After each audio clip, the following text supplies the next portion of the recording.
Why did President Trump's meeting with Putin end with no ceasefire? And what does Putin want?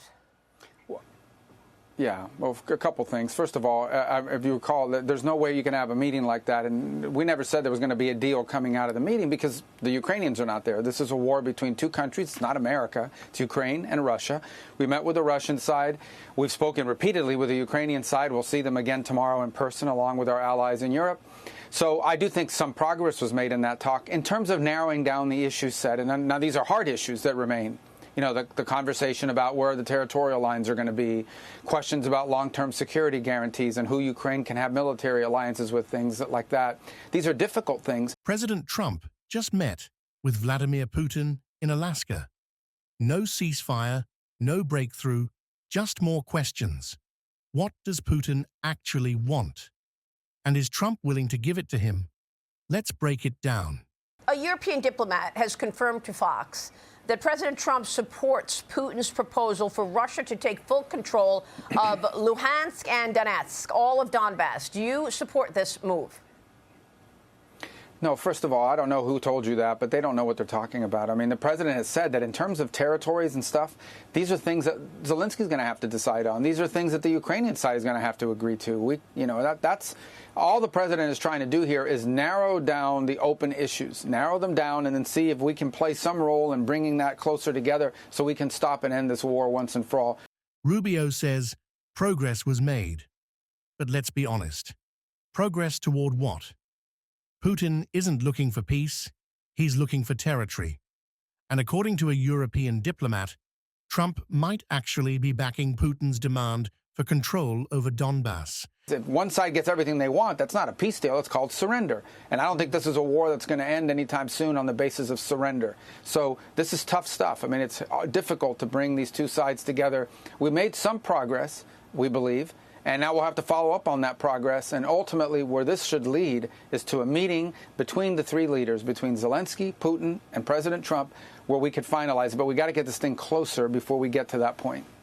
Rubio quickly shuts that down. But notice, he doesn't say Trump rejected it outright. He says only Ukraine can decide. That leaves the door wide open for negotiations that sound a lot like concessions to Russia. Is Europe still buying Russian oil? Well, if you look at the oil that's going to China and being refined, a lot of that is then being sold back into Europe. Europe's also buying natural gas still. Now, there are countries trying to wean themselves off of it. But there's more Europe can do with regards to their own sanctions. If they always talk about sanctions, and they've got a sanctions package coming out as well. But an additional sanctions package supposedly coming out soon. So, but for us, I think the most important role that Europe can play here is to have a constructive role in building up those security guarantees that will allow Ukraine the potential flexibility to make a deal on the rest of the issues that are at stake. Exactly. And here's the danger. What if peace under Trump actually means Ukraine giving up land to Putin? That's not a deal. That's a forced surrender.